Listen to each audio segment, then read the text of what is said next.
나중에 북한에 가게 되는데 북한에 가서 농사일을 친척집을 다니면서 농사일을 할 때였었는데 그때 그 중국의 영길에서 불렀던 찬양의 멜로디가 들려오기 시작했어요. 그러면서 제 안에 평안함이 생기기 시작했고 그때 했던 게 뭐냐면 360장 예수 나를 오라 하네 그 멜로디였어요.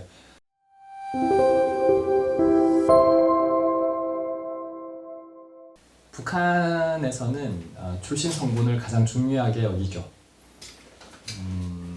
저는 금수저였을까요? 북한에서 흙수저였을까요? 네.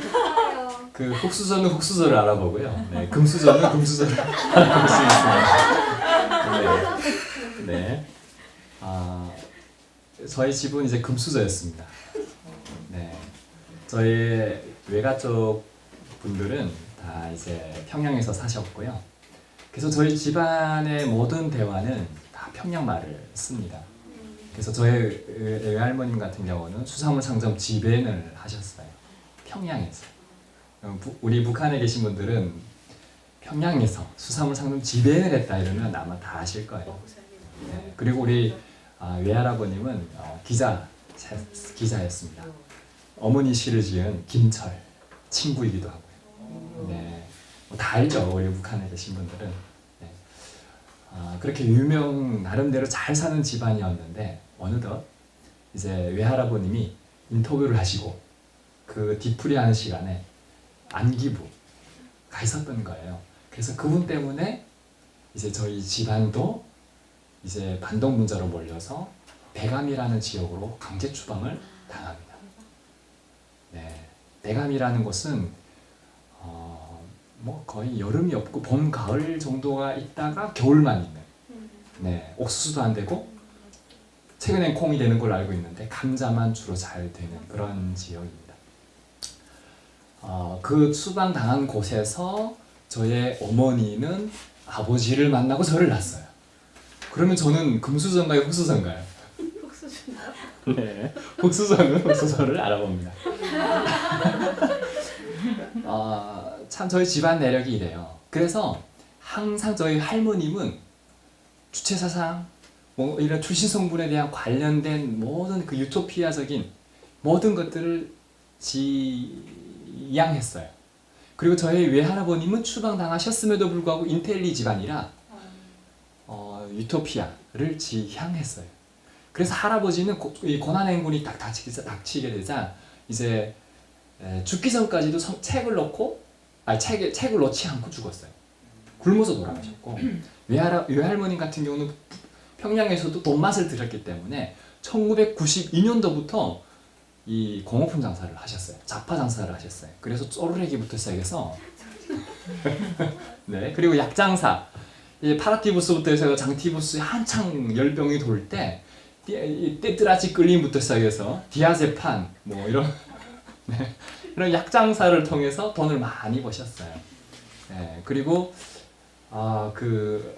북한의 종구단마가 귀하잖아요. 그러면 이제 당화 장사하시고 그 다음에 이제 이 전지 이런 거 이 뭐죠?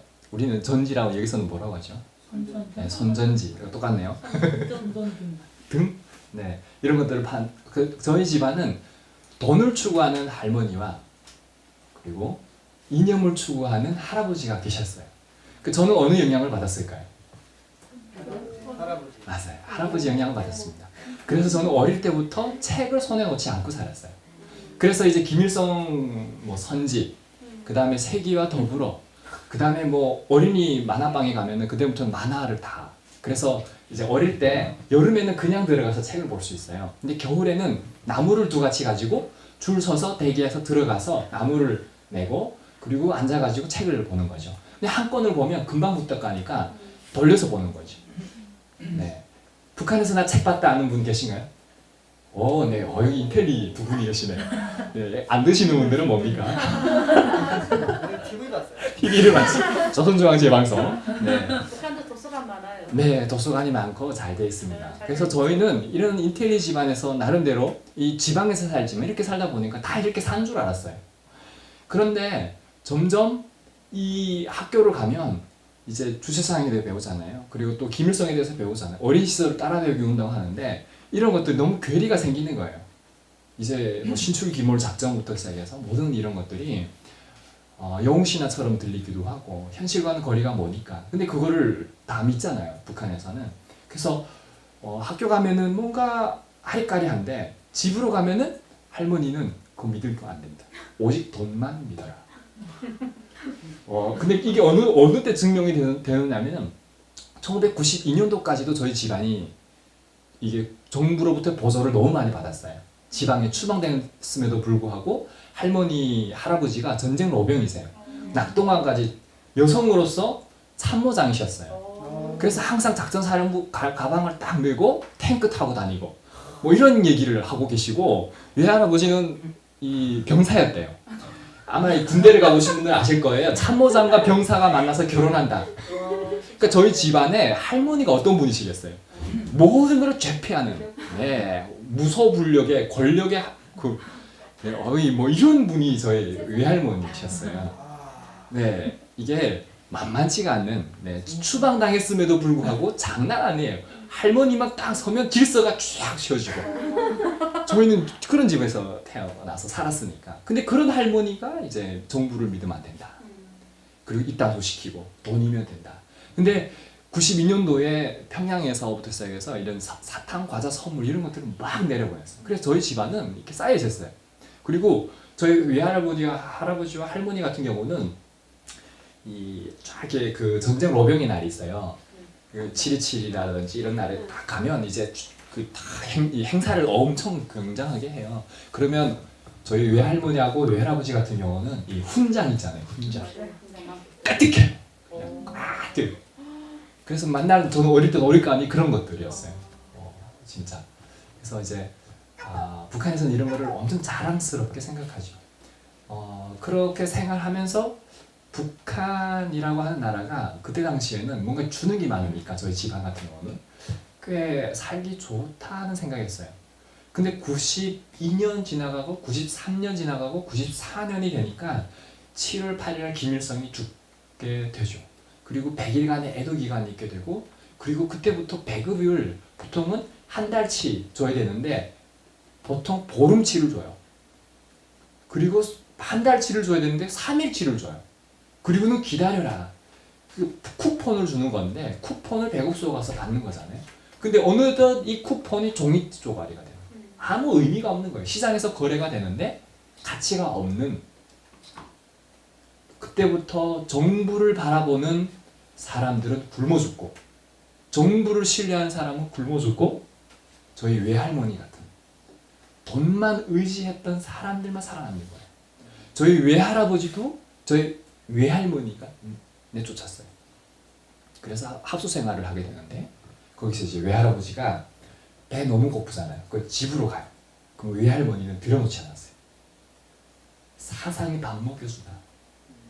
그러면 그 사상을 쫓아 살아라. 내쫓 들어오지 말라. 그래 외할아버지는 끝까지 그래.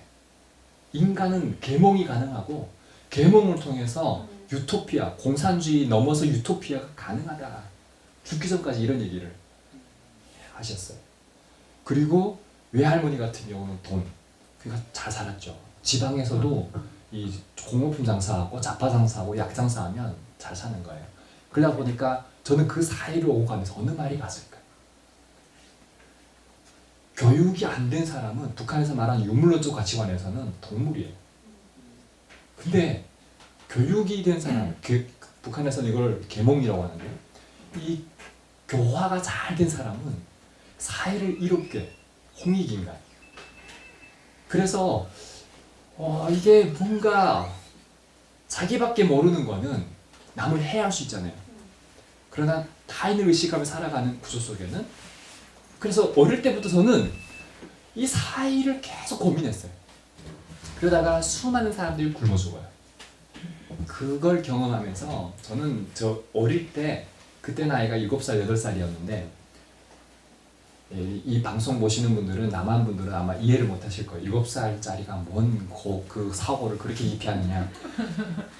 우리는 아이 어른으로 살았거든요. 그래서 5살 때부터 나무하러 다니고 5살 때부터 저는 7살 때 밥을 했어요. 나무를 베고. 근데 나무하러 간 건 5살 때부터 갔어요. 이삭주의도 5살 때부터 갔었고. 그냥 네 그렇게 남한분들은 이해해 주십시오. 그러다 보니까 이제 이런 철이 빨리 들었죠. 그러면서 이제 고난행군 겪으면서 수많은 아이들이 굶어 죽는 거를 목격하게 되고 저희 집안도 이제 그 어머니가 이제 아빠를 만나가지고 결국 그런 고생을 하는 고생 속에 산 거예요. 그래서 늘 배고플 때마다 유일한 오아시스가 있었어요. 그게 외할머니 집이었어요. 가면은 음식물이 가득했던 거죠. 먹을 게 가득했던 거죠. 근데 어느 순간에 할머니가 저희 어머니도 집안에 들이지 않는 거예요. 북한에는 식장 있잖아요. 식장이 보여요. 이렇게 투명하게. 그러면 그릇가지들이 위에는 쌓여져 있고 밑에는 밥이 이렇게 볼록하게 닿는데 밥그릇들이 볼록한 게 보여요. 그 보이는데도 밥을 안 주고 내쫓는 거죠. 그러면서 어머니가 늘 했던 말이 돈이 있어야 산다. 이런 얘기를 하셨어요. 저는 이제 그 어릴 때 그 고난행을 통해서 의식주 문제를 해결을 못하니까 결국 잘 살아야 되겠구나 이런 의식을 가지고 살았죠. 그러다가 어느덧 이제 중국에 가면은 잘 산다. 근데 저는 사실 믿을 수가 없었어요. 그 이유가 뭐냐면 모든 정보가 폐쇄되어 있고 우리 어릴 때 배웠던 게 뭐냐면 1970년대인가 남한에 홍수 터졌어요. 그래가지고 이 북한에서 야 식량 지원해줄게 받을래? 한국에서 오케이 접수했어요. 그래서 식량을 한번 도와준 적이 있어요. 근데 그게 국어 교과서에 실려 있어요. 우리 때 그걸 배웠어요. 그래서 띠띠빠빵 내 동생 기차를 타고 띠띠빠빵 내 동생 아예 잠시만요. 너무 많아요. 잘해야 돼요. 네, 잘해야지. 이게 틀리면 큰일 날 것 같아요. 띠띠빵빵 내 동생 신바람 나서 승리호 자동차 몰고 가지요. 어디로 가느냐고 물어봤더니 남녘에 굶주리는 동포들에게 싣고 간대요. 맞아요. 그래서 남조선은 이렇게 굶주리고 있구나. 그리고 서울역의 노숙자 깡통 차면서 집이 없어서 길거리에 누워 자고 있는 모습들을 보여줬어요. 남한은 집이 없구나. 또 하나 학생이 어린애가 공부를 하고 싶은 거예요. 근데 이 자본주의가 돈을 내야 공부를 배울 수 있는 돈이 없다고 학교 문전박대를 하는 거예요. 그래서 우리 북한에 있을 때 국어수 교과서에 창문 너머로 이렇게 어린애가 보면서 나도 공부하고 싶어요. 우리가 이거 배우면서 야 남조선 동무들 불쌍하다. 빨리 통일돼야겠구만. 그런데 왜 남한은 이렇게 사는가? 우리 어릴 때 이렇게 배웠습니다. 미 제국주의 앞잡이 놈들이 침략해서 우리 민족을 억압하고 있기 때문에 남녘에 굶주린 동포들이 생겨났고 공부를 못하고 집이 없어서 길거리에 누워 자고 있다. 그래서 이 미제국주의를 이 우리 땅에서 쫓아내보내는 게 조국 통일이다. 우리 통일론은 그래요. 북한에서 통일론은. 그래서 북한 사람들이 통일해야 됩니까? 그러면 100% yes. 우리 한국적 통일론과는 거리가 너무 멀어요. 그래서 결국은 어릴 때 우리가 그런 사고를 가지면서 살아왔죠. 고난행군 겪으면서 북한이 잘 산다? 맨날 TV에서 나오는 노래가 있었어요. 이국의 들가에 피어난 꽃도 내 사는 내 나라 이런 노래가 나오는데 굶어 죽어가는 사람들이 연상이 되면서 과연 내 나라가 살기 좋은가? 굶어 죽어가는 모습이 남한하고 거의 비슷하지 않는가? 이런 생각이 든 거예요. 그런 찰나에 중국 갔다 온 사람들이 생겨나기 시작했어요. 그러면서 1996년도에 해산이라는 지역에 북한에서 어려우니까 중국에 친척이 있는 사람들 원조를 받기 시작했습니다. 그래서 저희가 중국에 친척이 있다 보니까 해산 쪽으로 중국 친척이 나오게 됐는데 2톤 트럭으로 가득 싣고 나오는 거예요. 근데 북한의 집들이 거의 한 7, 8평 정도 되나요? 작죠? 그런 톤 트럭이 집안에 물건들이 들어갈 수가 없어요. 그래서 앞마당에다가 이렇게 물건들 쌓여 있고 이렇게 비닐방망이가 씌웠는데 보이분 와서 보이지 않게 뜯어가고 안전부는 안전하게 뜯어가고, 당원은 당당하게 뜯어가고, 집지키는 그 집주인이 뜯어가고, 뭐 이게 와서 뜯어가고, 비사해주 그룹바가 뜯어가고, 뭐 자기가 뭐 무슨 감투를 쓴 사람은 다 뜯어가는 거예요. 없어요. 그래서 결국 다시 저희 집에 와서 다시 이제 98년도에 해산을 이제 문 닫게 되거든요. 그 다음 또 어디를 여냐면 남양 지역을 열어요. 도문. 마승현은 도문이죠. 남양 지역을 여는 거예요. 그 제가 그때 처음으로 엄마 따라서 아빠 따라서 간 게 남양이었어요. 가니까 저 같은 사람들이 너무 많은 거예요. 중국 쪽으로 이렇게 내다보는 사람, 외가리 닮았다고 해서 외가리라고 불러요. 그래서 6개월 동안 그 남양에 거주하면서 중국 친척을 기다리다가 중국 친척이 나오지 않는 거예요. 근데 그때 중국을 바라보니까 뭐냐면 북한은 불이 없고 밤에 보면 중국은 불빛으로 가득하고, 그 다음에 이제 기와 같은 높은 건물이 북한은 남양 지역은 없는데 이제 기껏해봤자 역전이 이고, 근데 여기는 높은 건물들이 있고, 그리고 이제 그 기아장 같은 경우도 초록색으로 파란색으로 되어 있어요. 그리고 옥수수 같은 경우도 북한은 자라다가 막 이렇게 비틀어서 열매가 별로 없는데 중국 지역은 막 사람이 지나가는데 키를 넘는 게 막 보이고, 그리고 북한은 민둥산인데 중국은 수림으로 가득한 게 보이는 거예요. 그래서 야, 어떻게 강 하나 사이를 두고 이렇게 다른 세계가 있을까? 네, 그래서 이제 탈북을 하기 시작합니다. 그 외가리 보면서 외가리를 잊히면서 보다 보면 이게 두만강이 있는데 두만강에 비 올 때 보면 우산을 쓰고 그 강을 건너는 사람을 봤어요. 낮에 도강을 그렇게 하는 걸 봤어요. 근데 무서운 거예요. 그 사람들은 대단한 거죠. 그래서 이제 저도 이제 2월 달에 겨울에 사실은 탈북을 합니다. 그래서 탈북을 해서 중국의 돈문이라는 지역에 와서 중국 주소 찾아가지고 영길로 오게 되죠. 그리고 영길 교회 앞에서 기다리라 해가지고 이 교회를 딱 왔어요. 교회 막 앞에 와가지고 딱 보는데 십자가가 보이는 거예요. 우리 북한 분들은 아실 거예요.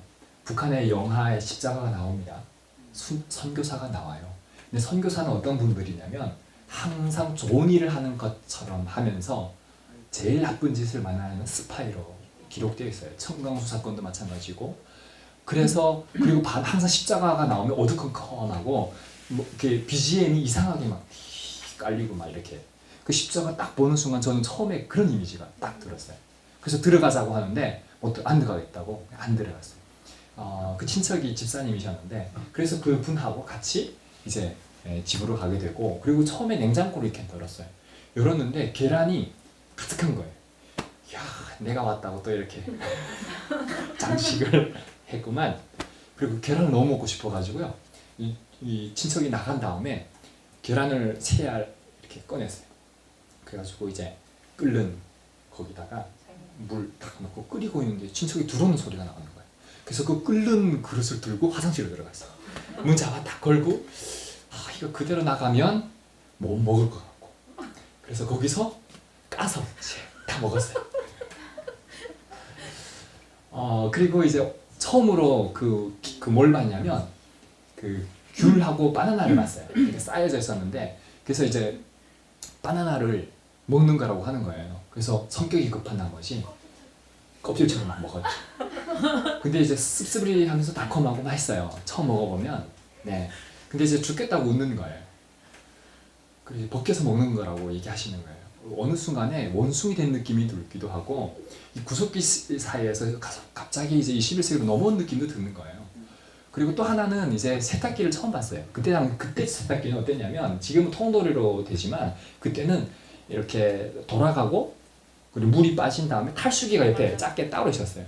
그래서 다 깨끗하게 빨린다는 거예요. 그래가지고 옷도 벗고 돌린 다음에 그 다음에 신발도 넣고, 그리고 옆에 거기다가도 옷 넣고 꺼낸 다음에 다시 신발 넣고, 뭐 그런 경험들이 이게 하나하나 다 신기한 거예요. 그리고 또 하나는 TV가 동시간대에 100몇 개가 나오는 거예요. 중국 채널이. 북한에서는 채널 돌린다는 게 별로 없어요. 우리 지방에는 조선중앙지 3방송밖에 안 나와요. 그것도 5시 뭐 주일 같을 때는 3시부터 나오고, 그래서 무슨 노래 같은 거 나오고, 그다음에 아동 영화 5시 시작하면 나오고, 6시 되면 예술 영화 나오고, 뭐 9시 되면은 연속극 나오고, 그리고 10시 반에서 11시 보면은 평양을 보면서 지새지 말아다오 하면서 꿈자리로 들어가는. 나이스다. 이게 전부예요. 근데 동시간대에 채널 누르면 다 이상한 게 다 나오는 거예요. 너무 신기했죠. 뭐 다 누르다가 다 나가먹고. 네. 그렇게 하면서 제가 전자제품을 배운 겁니다. 네. 뭐 이런 얘기하다가 끝이 없는데, 재밌어요. 네. 안 넘어가. 갑자기 탈북 얘기하다 보니까 이런 경험하면서 너무 새로운 게 많았어요. 근데 할머니가 저보고 교회를 가세요. 가지 않겠다고 했죠. 근데 할머니가 뭐라고 얘기하냐면 아이스크림을 줬었는데 그 아이스크림이 어떤 거냐면 중국말로는 그 빙거였어요. 쇠거 말고 빙거. 네, 얼음 과자죠. 빙걸. 빙걸 싼 건데 저는 비싼 거보다 쇠 거보다 빙걸이 맛있었어요. 빙걸. 네, 싼 게 왠지 더 맛있었어요. 근데 할머니가 그랬어요. 교회를 가면 빙걸 사줄게. 그래가지고 할머니 따라서 새벽 기도를 다니고 있어요. 그래가지고 새벽 기도 다니는데 근데 저는 이제 할머니가 이제 가서 기도하면 눈물 흘리고 이런 거를 이해를 못했어요. 그리고 처음에 하나님 믿는 사람들 보면은 진짜 이제 제정신이 아니고는 행동할 수 없는 게 이게 이성적으로는 분별이 안 되는 게 너무 많았어요. 그러다가 이제 제가 나중에 북한에 가게 되는데 북한에 가서 농사일을 친척집을 다니면서 농사일을 할 때였었는데 그때 그 중국의 영길에서 불렀던 찬양의 멜로디가 들려오기 시작했어요. 그러면서 제 안에 평안함이 생기기 시작했고 그때 했던 게 뭐냐면 360장 예수 나를 오라 하네 그 멜로디였어요. 다다다다다다다다다 근데 요것만 생각나는 거예요. 그러면서 내 안에 뭔가 감동이 있는 거예요. 그래서 다음에 내가 중국 가면 이 곡을 찾아보겠다. 그래가지고 나중에 탈북을 해요. 제가 탈북 스토리를 다 생략하는 이유는 뒤에 중요한 얘기들이 있기 때문에. 그래서 이제 찾아봤는데 그때 뭐냐면 그 360장 예수 나를 오라 하네. 우리 많은 탈북민들이 이 찬양을 통해서 은혜를 많이 받아요. 찬양을 통해서 은혜를 정말 많이 받는데 저도 제일 처음에 이렇게 마음의 평안함을 느끼고 감동됐던 게 이 찬양이었어요. 뭔지 모르고. 그러면서 유물론과 유신론의 이 괴리감들이 너무 컸었는데 어느 순간에 하나님이 있지 않을까? 그리고 나는 어디로 와서 어디로 가야 하나? 나는 무엇 때문에 살아야 되지? 북한의 1960년도에 그 한 농민이 김일성한테 그런 질문을 해요. 공산주의가 무엇입니까? 그때 이 김일성이 이렇게 말했다고 하죠. 공산주의는 흰쌀밥에 고기국에 비단 옷에 귀하지 사는 것입니다. 근데 지금까지도 북한 주민들은 그게 꿈이 됐죠. 근데 저도 항상 고난의 행군을 겪으면서 엄마하고 했던 얘기가 이 얘기였어요. 조금만 기다리자 엄마. 그러면 우리는 잘 먹고 살게 될 거야. 이 하루 3끼 배불리 먹는 건 사치 없고 하루 2끼 먹는 정도, 심지어는 한 끼 먹는 정도, 죽물 먹는 정도, 그것마저 식량이 없으니까 풀로 대체하는 그런 수준의 삶을 살았거든요. 근데 중국에 오니까 다른 세계가 펼쳐지는 거예요. 버려지는 음식물 쓰레기만 해도 엄청 많은 거예요. 세상에 너무 다른 세계다 보니까 한 달 동안 그렇게 살았어요. 그리고 나니까 고향 생각나고 다시 북한에 가고 싶은 생각이 생기는 거예요. 그때 들었던 질문이 바로 이 질문이었어요. 나는 무엇 때문에 사는가? 꿈이 없고 비전이 없다 보니까 이제 살아야 할 목적을 잃은 거예요. 그래서 그때부터 물어보기 시작했어요. 질문이 생긴다는 건 좋은 겁니다. 선교사님이나 이런 분들 만나게 됐었는데 그러면 제가 제일 궁금했던 게 이런 거였습니다. 목사님은 왜 사세요? 무엇 때문에 사세요? 물어보잖아요. 그러면 아까처럼 뭐 이렇게 돈이 중심이 되는 사람은 나는 성공하기 위해 삽니다. 그리고 어떤 사람은 근데 궁금해요. 우리 성혜 목사님은 왜 사세요? 주님 때문에 사는 거죠. 주님 때문에 삽니다. 근데 많은 사람들이 그 답을 잘 못해요. 심지어는 선교사님도 답을 못하더라고요. 근데 선교사님이 뭐라고 얘기하냐면 답을 안 주고 성경책에 있다고 얘기하시는 거예요. 그때부터 이게 뭔지 뭐 어릴 때는 이 답을 바로 아는 게 별 재미없어요. 그 게임을 통해서 문제를 찾아가는 뭔가 이런 게 즐겁잖아요. 딱 보는 순간 이거 한번 읽어봐야겠다 성경책. 그 성경책을 열었는데 어려웠습니다.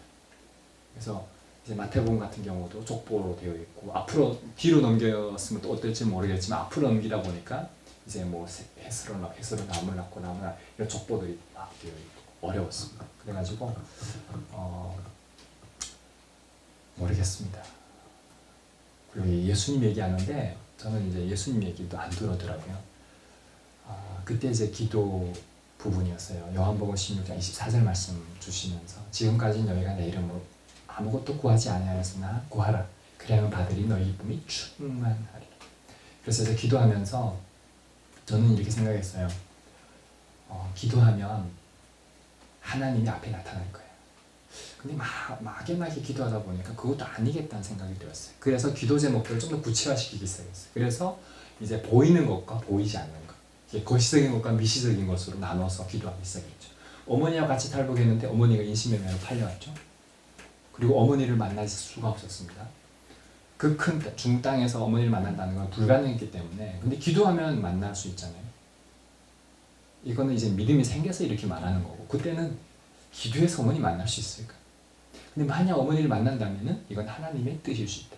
이게 첫 번째고, 두 번째는 미시적인 거는 뭐냐면 하나님은 영이시니까 이렇게 만나든 터치를 느끼든 아니면 내 마음속에 아니면 뭔가 이렇게 형체가 나타나든 이렇게 나타나다라고 기도하기 시작했습니다. 이 두 가지. 그러니까 하나님을 먼저. 그래서 이제 근데 이렇게 생각했어요. 60억 인구 중에 예를 들어서 교회를 다니는 사람들이 그렇게 많은데 동시간에 이렇게 기도하잖아요. 그럼 하나님 그것에 다 듣겠어요. 네, 저 어릴 때 생각이에요. 그래서 누구보다 빨리 기도하거나 뭔가 이렇게 좀 방법이 달라야겠다. 그래서 12시 땡 되면 새벽이 0시 되잖아요. 그래서 저는 항상 12시 기다렸다가 딱 기도하는 거죠. 네. 그래서 새벽 기도 생긴지 모르겠어요. 네. 그리고 또 가만히 생각해 보니까 좀 낮은 데서 기도하면 안 되겠는 거예요. 그래서 좀 높은 데 가서, 그래서 높은 데 올라갔어요. 그리고 보니까 굴뚝기가 있는 거예요. 이게 나무가 이게 베인. 그리고 그 위에 올라가가지고 기도하기 시작했죠. 비 오는 날 초록초록 맞으면서 하나님. 기도 제목은 딱 두 가지였어요. 기도했는데 그때 제가 이제 읽었던 책 중에 하나가 나는 할렐루야 아줌마였다. 최자시 목사님이 썼던 책이고, 또 하나는 이제 신앙계의 잡지를 많이 읽었어요. 그러다 보니까 그때 당시에 데이빗 목사님, 조영기 목사님의 그 성령의 역사로 일어나는 모든 것들이 기록되어 있었어요. 근데 거기에 보면 하나님을 보았고 만났고 들었다라고 하는 간증들이 너무 많아요. 성경책보다는 제가 먼저 쉽게 읽혔던 게 그런 잡지들이었기 때문에 누구는 이렇게 많이 만났는데 조지 몰러 같은 경우 5만 번이나 응답받는데 나는 왜 한 번도 안 되나? 음성을 한 번 듣고 싶다. 그러니까 제가 제일 갈망했던 첫 번째가 음성 듣고 싶었던 거였어요. 그래가지고 산에 올라가서 기도했던 게 하나님 음성 들려주세요. 하나님 저를 만나주세요. 손바닥 펼치면 어떤 이런 촉감이라도 뭐라도 이렇게 좀 역사해달라고. 수많은 사람들이 하나님을 만났다고 하는데 좀 그들의만의 하나님이 아니라 나의 하나님을 좀 만나게 도와주십시오. 뭔가 이렇게 시발점이 있어야 되는데 시발점이 전혀 없으니까 다른 사람들 하나님에 대해서 설교하고 이러면 오히려 북한의 생활총화만 같은 거예요. 생활총화만 같은 거예요. 기도하고 응답 못 받았어요. 그래서 제가 하나님 없는가 보다. 그리고 두벅두벅 그 시골 농두렁을 내려오고 있는데 비가 좀 왔었으니까 이게 신발에 이렇게 흙이 잔뜩 묻어서 엄청 이렇게 기분이 그렇게 썩 좋지 않았어요. 그러던 찰나에 저는 이제 오감이 아니고 육감이라고 얘기하고 싶은데 말을 하면서 동시에 모든 게 인지되는 상태.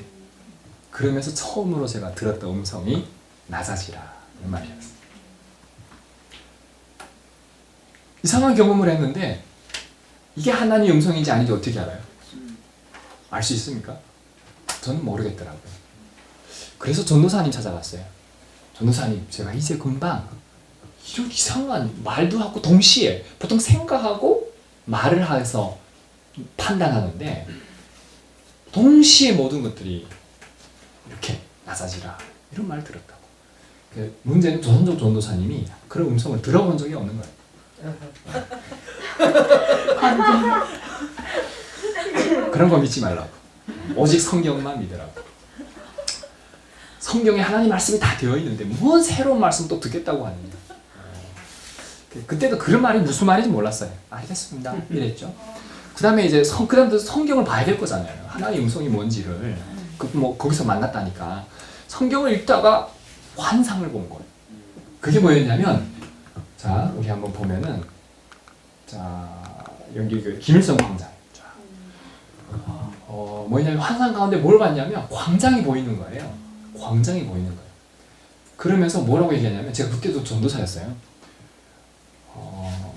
그 날짜를 정해가지고 우리가 부흥 집회하기로 픽스되어 있는 거예요. 근데 그날따라 비가 엄청 오는 거예요.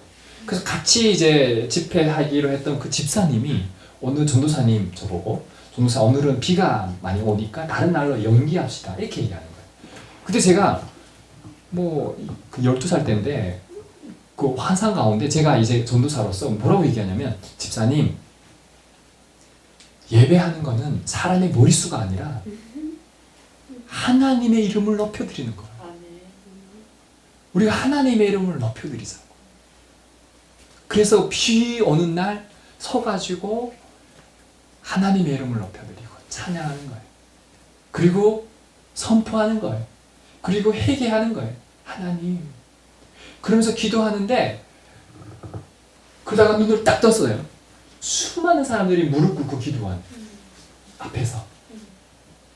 그러면서 비가 엄청 오는데 성령의 단비같이 막 느껴지는 거예요. 그러면서 그 사람들이 두 손 들고 회개하는 모습들을 보여주는 거예요. 그리고 나서 깨났어요. 자, 만약 우리 간사님이 이런 이상한 이런 환상을 봤어요. 어떻게 하실 거예요? 이상하죠? 아마 목사님한테 가서 얘기할 거예요. 물어보지. 똑같아요. 조선족 전도사님 또 다시 찾아갔어. 전도사님 처음부터 쭉 얘기했던 전도사님이 그러면은 귀신이 주는 거야. 성경만 믿어.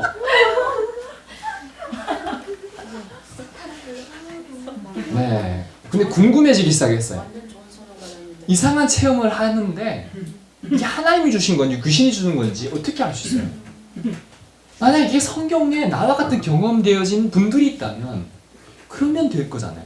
그래서 성경을 보다 보니까 사무엘, 엘리, 제사장 부른 줄 알고 사무엘이 불렀습니까? 아니야, 내가 안 불렀어. 그럼 어느 날 이 엘리사는 하는 거예요. 하나님이 말씀하시는 거. 그래서 제가 뭘 보냐면 성경 안에 환상을 보고 역사가 일어나는 거는요. 중복이 돼요. 확신, 마음의 평안함이 생겨요. 그래서 제가 그때 다시 보여달라고. 다시 보는 거예요. 그러면서 이때 12살에 이때 이게 저의 소명이 됐어요. 그래서 맨날 그때 저한테 뭐 꿈이 뭐냐 그러면 꿈이 바뀌었어요. 꿈이 어떻게 바뀌었어요? 잘 먹고 잘 사는 것에서 뭘로 바뀌냐면 부흥사. 그러면 12살짜리가 부흥사 이러면 사람들이 충격하고 있었어요. 부흥사가 뭔지 아냐고. 동고등리 부흥사 아니고 그때 당시에 부흥사들이 꽤 많았나 봐요. 그리고 이상한 부흥사들도 많았나 봐요. 그래서 그거를 그렇게 안 좋게 얘기하시는 분들이 너무 많아서 아니 무슨 얘기를 하면 귀신이 보여준다고 그러고 뭐 말하면은 이상하다고 그러고 이렇게 얘기하니까 그때부터 입을 다물고 있어요. 그때부터 기도하면서 심지어 데자뷰 같은 것도 많이 봤어요. 하나님이 일어날 일들에 대해 미리 경험하시는데 그럼 제가 궁금해가지고요. 미리 얘기해요. 누구한테 한번. 그럼 누가 올 거야? 어떤 상황이 일어날까? 얘기하면 그대로 일어나잖아요. 그럼 이상한 오히려 그게 긍정적인 반응이 일어나는 게 아니고 이상한 반응이 일어나요. 그러게 돼서 그때부터 또 다시 기도하 사람에게 대화하는 게 아니고 그때부터 하나님과 대화하는 법을 배우기 시작. 그래서 그때부터 기도가 주시옵소서 기도가 아니었고 하나님 보여주신 뜻이 무엇입니까? 하나님의 뜻이 무엇입니까? 그 뜻을 알게 해주십시오. 그러니까 그 뜻을 성경을 통해 깨달을 때도 있지만 하나님이 알려주실 때도 있어요. 그래서 기도하게 하시고 하나님의 역사를 이루게 그래서 덕을 끼치는데 그러니까 하나님과 대화하는 법을 그때부터 알게 되는 거죠. 아멘. 그러면서 확신에 거하게 되고 하나님과 소통하는 방법을 알게 됐어요. 여기서 하나님과 소통하면 좋을까요? 나쁠까요? 좋습니다. 좋아요. 그런 반응이 좋아요. 네. 아닐 수도 있어. 여기 계신 분들 중에 나 이런 음성도 들어 못 봤고 이런 성령의 역사 경험하지 못했다. 지금 한번 따라해 보실 수 있어요. 이거는 근데 잘 생각해 보시고 하셔야 돼요. 제 말을 끝까지 듣고 따라 하셔야 돼요. 하나님, 이 밤에 오늘 바로 저를 만나 주시면 제가 아프리카 선교사로 가겠습니다. 다른 기도는 잘 안 들어주실 수도 있지만 이 기도는 기가 차게 다 들어주세요. 맞아. 좀 더 강하게. 하나님 이 밤에 저를 만나 주시면 제가 북한 선교에 헌신하겠습니다. 다 들어주죠. 이 밤에 나타나세요. 아멘. 근데요, 서운한 거는요, 반드시 지켜야 됩니다.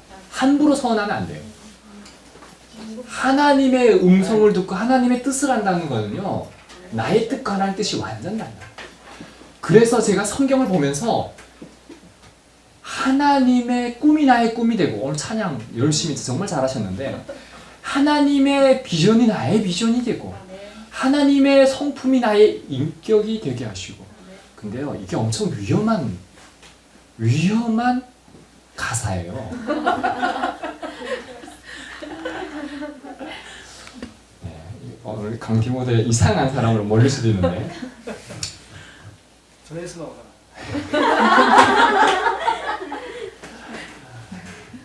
저도 순수했죠. 그래서 이사야서를 보면 6장에 주님 내가 여기 있어 나를 보내주십시오. 기도합니다. 그 기도하게 된 이유가 있어요. 추수할 것은 많되 일꾼이 적다는 그 하나님의 말씀에 그 하나님의 마음에 공감하게 되니까 그 하나님의 음성을 6장에 보면 듣거든요. 그걸 소명이라고 해요. 그때 이사야가 헌신하는 거예요. 그때부터 이사야의 고생은 시작되는 거고요. 엑스도 나오죠. 이 위기에 당하게 될 때 죽으긴 죽으리다. 그때부터 그 죽음의 시작이 되는 거예요. 근데요, 놀라운 거는요, 내가 죽고 살 때 하나님이 살리는 역사를 경험할 수 있다는 거예요. 아멘. 많은 사람들이 살려고 하나님을 회피하고 음성을 듣지 않으려고 하고 잘 되는 쪽으로만 쫓아가려고 하는데 아니에요. 그게 오히려 우리 영혼을 죽이는 거예요.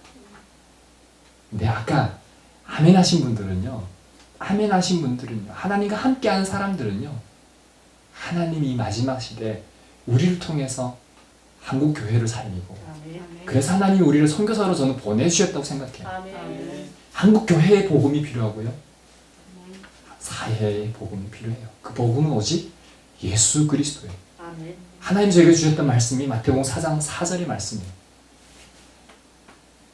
사람이 사는 것은 떡으로만 사는 것이 아니라 하나님의 입에서 나오는 그 생명의 말씀으로 살아난다라. 아멘. 그리고 누가복음 16장 19절에서 31절 말씀 보면 부자와 나사로의 비유가 나오는데 부자가 행복합니까? 거짓 나사로가 행복합니까? 우리는 그렇게 고백할 수 있죠. 그런데도 교회에 있는 수많은 사람들이요, 믿는다고 하는 사람들마저도요, 부자를 부러워합니다. 부자를 부러워해요. 그래서 두 주인을 섬기는 사람들이 너무나 많습니다. 두 주인을 섬길 수가 없어요. 두 주인을 섬길 수가 없어요. 이게 분명해야 돼요. 그랬을 때 우리는 물질을 도구적 기능으로 사용할 수 있는 거예요. 물질을 위에 두면요, 하나님이 도구가 됩니다. 이걸 기복이라고 하는 거예요. 기복신앙이라고 하는 거예요. 하나님을 따라가면 하나님은 필요한 거 공급하세요. 채워주세요. 그거를 제가 경험하게 되는 거예요. 그러면서 제가 북한을 위해서 기도할 때, 그런데도 제가 어떻게 기도했는지 아세요? 하나님, 어린아이들 굶어 죽지 않게 도와주십시오. 제가 어리니까 어린아이들이 보였죠.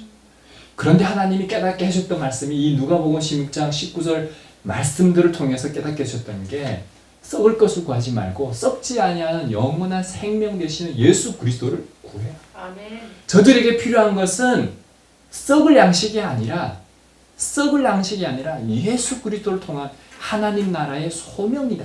예수 그리스도의 생명의 떡 되시는 그 양식이다. 그것이 그들을 살게 할 것이다.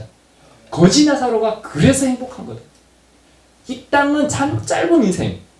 그러나 영원한 지옥으로 살 것이냐? 아니면 예수 그리스도와 함께 하나님 나라에서 살 것이냐? 분명한 겁니다. 영적 비밀을 깨닫잖아요. 하나님과 동행하게 되잖아요. 하나님의 음성을 듣게 되잖아요. 하나님께 기도하면서 하나님과 독대하게 되잖아요. 그러면요, 어둠이 사라지게 되고요. 그 빛에 그 예수 그리스도의 존귀함을 깨닫게 되는 거예요. 그러면서 우리 기도 제목이 바뀌어요. 하나님 잘 먹고 잘 살게 해주십시오가 아니고 하나님 저들이 굶어 죽지 않게 해주십시오가 아니라 예수 그리스도를 알게 해주십시오. 아멘. 그러다가 어느덧 이 이사야의 소명이 나의 소명이 된 거예요.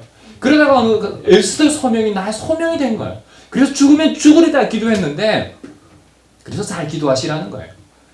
그리고 북한을 위해서 하나님 나를 헌신합니다. 이렇게 기도했는데 실수했죠. 여기까지 딱 끝내면 완전 이상하죠.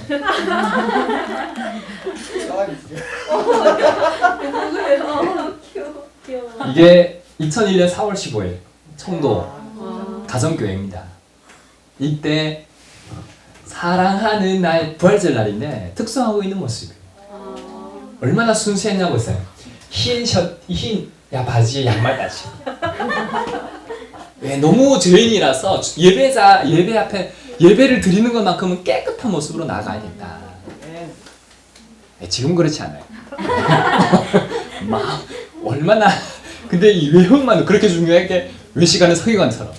근데 마음도 정말 순수했어요. 돌아보면 저때 이제 하나님 복음 전하러 가겠습니다. 기도를 합니다. 몇 살인가 물어봅니다. 이때가 2001년이었으니까 몇 살이었을까요? 한 15살 정도 됐네요.